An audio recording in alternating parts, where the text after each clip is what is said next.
deyəndə ki, bəs gedirik, nə qədər sevindik. Yəni heç vaxt mən neçə il gəlmişəm, belə sevinç yolun yarısında olmamışdı. Yəni gözəl oldu.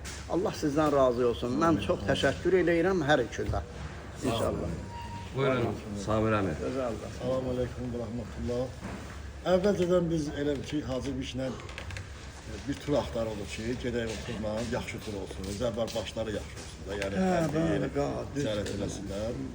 Hacıya müraciət edim, çoxdan fikrimiz vardı gələk. Yəni araşdırdıq, dedik. Sonra da Kərbəlayı İşğala zəng elədi, danışdım. Sən elə özün dedin ki, düzgün ünvandasan. Elə də oldu. Allah sizdən razı olsun. Sağ olun. Çox yaxşı. Razı olsun. Elhamdülillah. Allah sizdən razı olsun.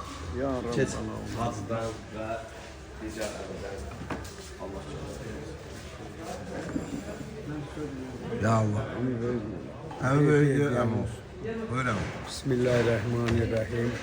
Allah bütün bacı kardeşlerin ziyaretini kabul eylesin.